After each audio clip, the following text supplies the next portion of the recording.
मुझे भी सपना देखना है। मुझे ऐसा लगता है थोड़ा-थोड़ा वो जो आदत है ना, अपने लिए करने की वो रोज़ से शुरू करें।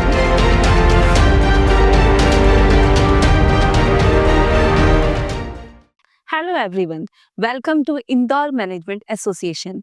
आज हमारे साथ हैं आंचल अनीता धारा, जो फेमस पोएट हैं और ये अपने पावरफुल पोइट्री और इंस्पायरिंग वर्ड्स के लिए जानी जाती हैं।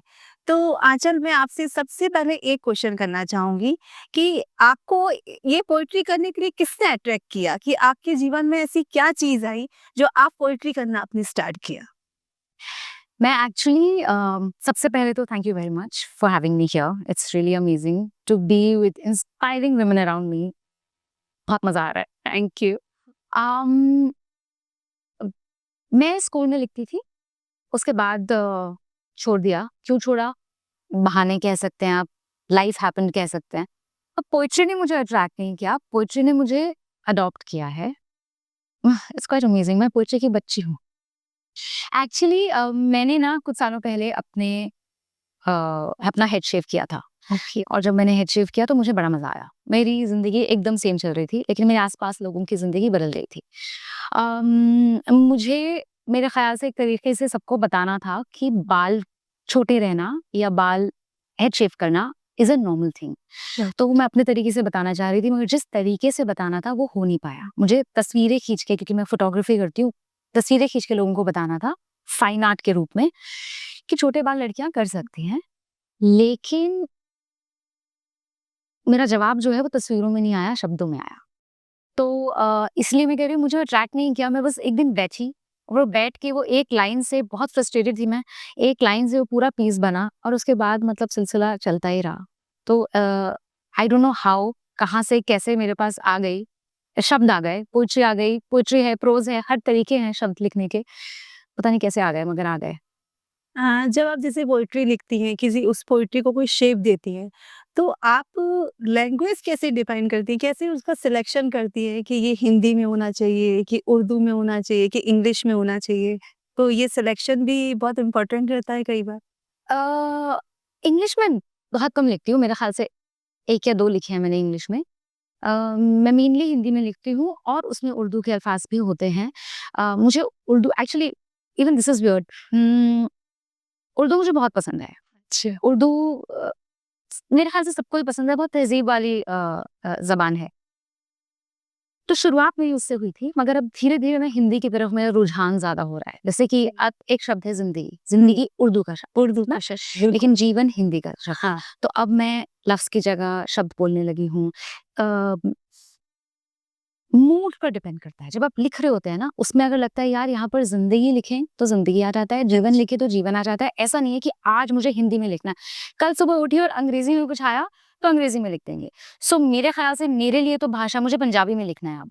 मेरे लिए भाषा ऐसे नहीं आती, मतलब भाषा से राइटिंग नहीं आती। राइटिंग आती है और फिर वो ऑर्गेनिकली जहाँ पर भी चली जाती है, तो चली जाती है। और मुझे ऐसा लगता है कि शायद हिंदी और उर्दू में लिखते हैं तो हम ज़्यादा लोगों को कनेक्ट कर पाते हैं, ऐसा कुछ है? नहीं, ऐसा नहीं है। हमारे आस-पास के लोग जो हैं, या हमें लगता है कि हम उससे ज़्यादा कनेक्ट करके कर पा रहे हैं, क्योंकि there are really amazing English poets and वो जिस तरह से कनेक्ट कर रहे हैं, उस तरह से शायद हम भी नहीं कर पा रहे। मुझे नहीं लगता भाषा, आई थिंक हम लोगों का अपना ही इंक्लिनेशन होता है टुवर्ड्स अ लैंग्वेज। मेरा इंक्लिनेशन उर्दू की तरफ बहुत था, अब हिंदी की तरफ ज़्यादा आ रहा है, पंजाबी की तरफ ज़्यादा जा रहा है। तो नहीं, I don't think connection task से लेना-देना है। इमोशंस ना, इमोशंस। इमोशंस है। जैसे अपन जब भी जैसे कोई पोइट्री लिखते हैं, तो कभी-कभी ऐसा होता है हमें कुछ चैलेंजेस फेस करने पड़ते हैं कि हमने ये पोइट्री लिखी है और इसके बारे में हमने किसी वाक़या के बारे में लिखा है। तो आप कुछ ऐसा कोई आपने पोइट्री लिखी जब आपको चैलेंज फेस करना पड़ा कि मैंने ये लिखा तो लोगों ने ये बोला कि आपने क्यों लिखा? ऐसा कुछ हुआ? यार वो तकरीबन मेरी हर पीस के साथ होता है। अम, मैं जब भी औरतों के बारे में लिखती हूँ, तो मुझसे लोग सवाल ज़रूर करते हैं। आपको पता है, मुझसे औरतें ज़्यादा सवाल करती हैं। अच्छा। हाँ, जो औरतों ने बोला हुआ है कि इस जैसी बेटी या बहू नहीं होनी चाहिए, मुझे आदमियों ने नहीं बोला है ये। अच्छा। उन्हें लगता है कि मैं किसी को चैलेंज कर रही हूँ, मैं किसी एक जेंडर को चैलेंज नहीं कर रही, मैं हमारी कंडीशनिंग को चैलेंज कर रही हूँ, मैं patriarchy को चैलेंज कर रही हूँ। मैं सिर्फ अपने एक्चुअली एक्सपीरियंसेस लिख रही हूँ। मेरे साथ जो हुआ है मैं वो लिख रही हूँ, मैं जो फील कर रही हूँ मैं लिख रही हूँ। मैं जो फील कर रही हूँ आप जुटला कैसे सकते हैं? बिल्कुल। अब वो आपको कहीं ऑफेंड कर गया तो उसमें तो आपकी प्रॉब्लम है ना। आप कीजिए थेरेपी या आप कीजिए किसी से बात। तो मेरे साथ तो अक्सर होता है जब हम नॉस्टैल्जिया के बारे में, बचपन के बारे में लिखते हैं तो बहुत प्यार मिलता है, और जब हम थोड़ा-सा गुस्सा आके लिखते हैं, और कभी-कभी लोग बहुत प्यार से भी पूछते हैं कि हर लोग खराब नहीं होते, आप इतना गुस्से में क्यों बात करते हो? मैं गुस्से में बात नहीं करती। मैं सिर्फ अपनी फीलिंग्स लिख रही हूँ। अब वो उसमें कभी-कभी गुस्सा आ जाता है। जैसे आप अपनी कविता की एक ऐसी लाइन हमसे शेयर कर सकती हैं जो आप कभी बहुत मुश्किल वक़्त में थी और आपने उस कविता को लिखा, हुँ। तो ऐसी कोई आपकी कविता अब आप हमसे शेयर करिए? यार मुश्किल वक़्त तो मेरा जो फर्स्ट पीस ही है, अब मैं पेपर उड़ रही हूँ, मेरे लिए वो मेरा मोस्ट स्पेशल पीस है क्योंकि वो शायद मुश्किल वक़्त ही था देखा जाए तो। क्योंकि हर तरफ से मुझे छोटी-सी बात थी, बाल कटवाए हैं, मगर हर तरफ से बोल रहे थे कि क्यों? क्यों? कुछ हो गया क्या घर में? किसी की डेथ हो गई क्या? आपको कोई बीमारी हो गई क्या? आप मंक बन गए क्या? आप मतलब तिरुपति होकर आए क्या? इसलिए बोल रही हूँ मुश्किल है क्योंकि मैं बहुत फ्रस्ट्रेट हो गई थी, क्योंकि मेरे घर में कोई प्रॉब्लम नहीं थी। मैं और मेरी परिवार तो बढ़िया चल रहा था। वो पीस फ्रस्ट्रेशन से स्टार्ट हुआ था, बहुत गुस्से में मैंने लिखा था, और वो खत्म होते-होते मैं एकदम शांत हो गई थी।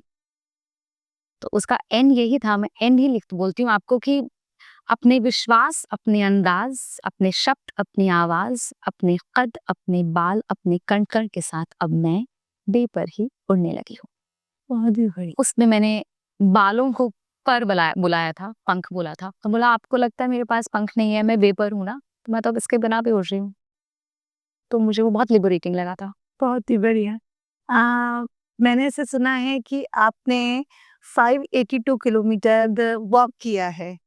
हाँ, वो भी 26 डेज़ में। जी। तो वो 582 किलोमीटर वॉक करने के पीछे रीज़न क्या था? मतलब आपने ऐसे ही सोच लिया कि वॉक करना है या आप चाहती थी कि आपको आपका मी टाइम मिले, मैं उसके बाद उसमें कुछ सोचूँ?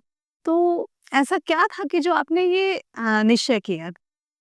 मी टाइम तो बिल्कुल नहीं मिलता उसमें, क्योंकि भारत की सड़कों पर जब आप चल रहे होते हैं तो आपको बस इस गाड़ी से और उस गाड़ी से बचना ही होता है। तो यार वो भी ऐसे ही था।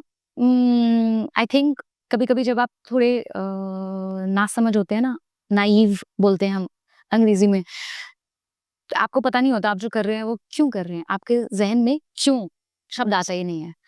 तो मैं एक बार ऐसी एक अपनी इवनिंग वॉक कर रही थी और मुझे ख़्याल आया मुझे बॉम्बे से गोवा चलना है।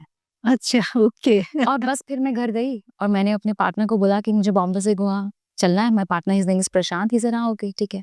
मैंने कहा ये क्या मतलब है? ऐसा कौन जवाब देता है? 2 दिन बाद उन्होंने मेरा पूरा रूट तैयार कर दिया था कि हम यहाँ से जाएँगे, रोज़ 30 किलोमीटर चलेंगे, और आपको कहाँ रुकना है? उनसे पूछा। मैंने कहा मॉर्जिन बीच, क्योंकि वो मेरी फेवरेट बीच थी। ओके कूल, चलते हैं। रास्ते में मुझे ये सवाल ज़रूर आए मेरे खुद के कि मैंने ये क्यों सोचा? क्योंकि कभी-कभी बहुत मुश्किल दिन होते हैं, हुँ। बहुत गर्मी होती थी, मतलब एकदम हालत टैन हो रहे हैं, लंबा-लंबा चल रहा है, शूट हो रहा है साथ में, हमने वो शूट भी किया था। और शूट करते वक़्त आपको लग रहा है आप 30 किलोमीटर चल रहे हैं, मगर आप 30 से ज़्यादा चल रहे हैं, बिकॉज़ कभी वो बोलते हैं, "अरे यार, ये वाला पैच वापस चल दो, अरे यार, वो पीछे से वापस कर दो कुछ।" तो मीन्स आप जब चल रहे थे तब आपकी शूटिंग भी मतलब आपकी फ़ोटोग्राफ़ी वगैरह सब चल रही वीडियो हो रहा था। के तो शो पूरा सपोर्ट कार में था। सपोर्ट कार में ड्राइवर थे एक, मेरे पार्टनर थे जो पूरा फ़ोटोज़ ले रहे थे, और एक कैमरामैन था जो पूरा वीडियो ले रहा था। और कभी-कभी ऐसा हो रहा था कि मान लीजिए कुछ आपको अच्छा दिख जाता है, तो लगता है यार ये वाला शॉट ठीक नहीं आया, क्या आप वापस चल देंगे? तो हम चलना नहीं चाहते थे, मगर हम चले ही चल। तो क्यों किया, या ऐसा ऐसा दिमाग में क्यों आया पता नहीं, कभी-कभी कुछ होता है कि आपके पास आ जाता है। अब वो आपकी मर्ज़ी है कि आप उसको पकड़ के उसके साथ चलना चाहते हैं या फिर आप उसको उड़ा देना चाहते हैं। कई बार ऐसा होता है कि हम मतलब चाहते हैं और वो अपने आप ही कायनात हमसे मिल जाती है और वो हो जाता है। यार कभी-कभी ना, क्योंकि अब आप मुझसे पूछ रहे हो तो मैं ये भी सोच रही हूँ, हाँ, ये थॉट मुझे आया कहाँ से? क्योंकि चलना ऑल्सो क्या होता है ना, हम लोग सिंपल जो चीज़ें होती हैं, अगर आप नोटिस करेंगे तो मेरी पोएट्री भी बहुत सिंपल, बहुत हल्के शब्द यूज़ करती हूँ मैं। आते ही वही हैं मुझे, मैं यूज़ नहीं करती, आते ही वो हैं। मुझे ऐसा लगता है सिंपल जो चीज़ें होती हैं ना, उनको हम बहुत बेकार समझते हैं। हमें माउंट एवरेस्ट चलना है ना? माउंट एवरेस्ट चढ़ के जाएँगे हम, लेकिन हम दिन का 10 किलोमीटर नहीं चल सकते। तो मुझे बड़ा मज़ा आया वो वॉक करके कि इतनी सिंपल चीज़ जब हम पहला कदम चलते हैं तो कैसा लगता है ना, बच्चे ने पहला, उसके बाद it becomes a part of your life. Yes, so it's not considered बहुत इम्पोर्टेंट।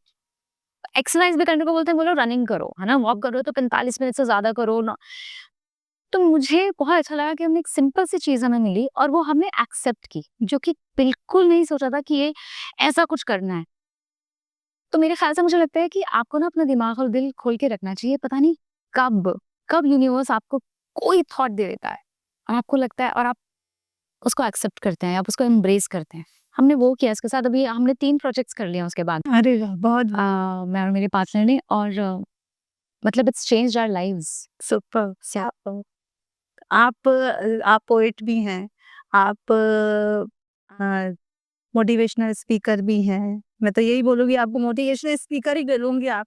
और आप एंटरप्रेन्योर भी हैं, फोटोग्राफर भी हैं, आप सब कुछ हैं। तो आप इन सबको बैलेंस कैसे करती हैं? मैं सीख रही हूँ। नहीं हो रहा बैलेंस। अभी पिछले कुछ वक़्त से मैंने एम्ब्रॉयडरी भी करती हूँ मैं, मैंने वो नहीं किया है इस बार। काफ़ी महीने हो गए मैंने नहीं किया है। पर मैं ये सीख रही हूँ, पहले मुझे लगता था मुझे सब करना है। अब मैं ये सीख रही हूँ कि एक फ़ेज़ होता है, ये फ़ेज़, ये वाला फ़ेज़ है लिखने का। फिर कभी ऐसा आ जाएगा कि अब एम्ब्रॉयडरी भी कर लेंगे, या कभी ऐसा होगा कि एम्ब्रॉयडरी और राइटिंग दोनों एक साथ हो जाएँगे। तो यू हैव टू एक्सेप्ट कि आप सब कुछ नहीं कर सकते हो। तो अगर मैं लिख रही हूँ तो मेरी फ़ोटोग्राफ़ी को बैक सीट कभी-कभी लेना पड़ता है। मैं फ़ोटोग्राफ़ी कर रही हूँ तो लिखने को थोड़ा साइड। मुझे ऐसा लगता है लिखना साइड नहीं होएगा अभी। क्योंकि जो लिखने नहीं दिया है वो किसी और चीज़ ने नहीं दिया। मतलब जो अच्छा लगता है, खुद को अच्छा लगता है, हमको हमसे मिलाता है, वो आपको लिखने से ही वो तो मुझे, हाँ, वो तो मुझे लिखने ने दे दिया। वो तो मतलब मैं अगर और बात करूँगी तो रो पड़ूँगी।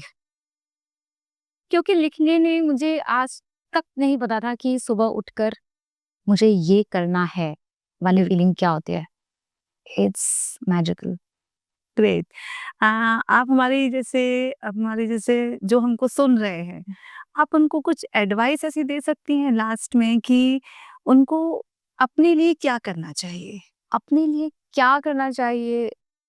मतलब जैसे आपने अपने आप को कविताओं से जोड़ा तो आपको अच्छा लगता है, ऐसे उन्हें क्या करना चाहिए? आप इस टाइप की कोई एडवाइस दीजिए, जिससे वो हमारे जो जो भी हमको सुन रहे हैं, उन वो इंस्पायर होएँ और वो भी अपने जीवन में कुछ करें। मुझे ऐसा लगता है कि मुझे नहीं लगता मैं इस लायक हूँ कि मैं किसी को एडवाइस दूँ। अपने तजुर्बे से बता रही हूँ सिर्फ़ एक बात कि आपने बोला अपने लिए क्या करना चाहिए, मैं कहूँगी अपने लिए करना चाहिए। अब वो क्या है आपके लिए, वो आप डिसाइड कीजिए, मगर अपने लिए कीजिए। मेरा एक पीस था, मुझे पूरा याद नहीं है, गरमा-गरम पनीर का पराठा, बगल में उसके आम का अचार, साथ में दही। मुझे याद नहीं आ रहा एक्चुअली, मगर वो पूरा पीस था, अब मैं बदल रही हूँ। अच्छा। जिसमें मैंने ये लिखा था कि I am doing everything for you, but I am also doing it for my self. तो अगर मैंने आपके लिए पराठा बनाया, तो मैं भी खाऊँगी और मैं आपके साथ खाऊँगी। बहुत सिंपल सी बात है। हम क्या करते हैं, पहले हम हस्बैंड को खिलाएँगे, बच्चों को खिलाएँगे, फिर हम खाएँगे, है ना?